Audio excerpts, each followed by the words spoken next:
আওয়ামী লীগ সরকারের সময় রেখে যাওয়া দুর্বল অর্থনীতির পুরো বোঝা নতুন সরকারের ঘাড়ে চেপেছে। এর সঙ্গে যুক্ত হয়েছে মধ্যপ্রাচ্য যুদ্ধ। সব মিলিয়ে নির্বাচিত সরকারের প্রথম ৩ মাস জুড়েই ছিল নানামুখী চ্যালেঞ্জ। এমন মন্তব্য করেছেন তত্ত্বাবধায়ক সরকারের সাবেক উপদেষ্টা হোসেন জিল্লুর রহমান। ভূ রাজনৈতিক অবস্থানও কিন্তু একটা কঠিন অবস্থানের মধ্যে আমরা এখন আছি।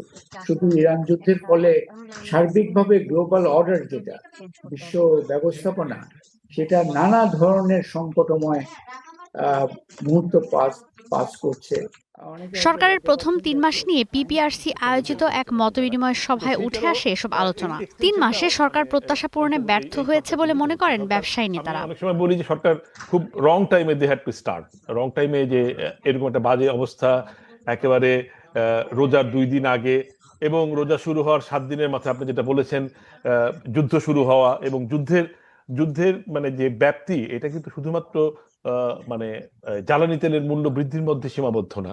মিডল ইস্টে আমাদের তৈরি পোশাকের বাজারের পরিমাণ $৮০০ মিলিয়ন এবং $৮০০ মিলিয়ন বাজার এখন টোটালটা স্টপ। ইরান যুদ্ধকে কেন্দ্র করে বৈশ্বিক কূটনীতিতে যে পরিবর্তন এসেছে তা বিবেচনায় নিয়ে বাংলাদেশকে তৎপরতা চালানোর পরামর্শ দিয়েছেন বিশেষজ্ঞরা। Understanding the great power relationship, এটা আমাদের জন্য খুব বেশি দরকার।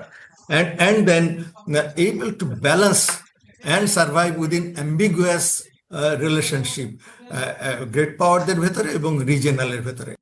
আলোচনায় মার্কিন বাণিজ্য চুক্তি নিয়েও সমালোচনা উঠে আসে।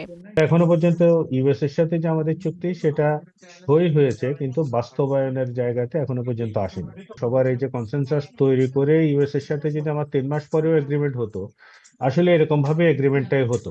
কারণ হচ্ছে সেই বার্গেনিং এ যাওয়ার মতো স্ট্রেংথ না আমাদের গভর্নমেন্ট গুলোর আছে, না আমাদের মধ্যে সেই ঐক্যের জায়গাটা তৈরি হয়েছে। আলোচনায় বক্তারা বলেন, দুর্নীতি নির্মূলের কথা শুরু থেকে সরকার বলে আসলেও এখনো কিছু দৃশ্যমান হয়নি। কথার কথা আমি নাগরিক হিসেবে বলছি। ঈশিতা ব্রহ্ম, স্টার নিউজ, ঢাকা।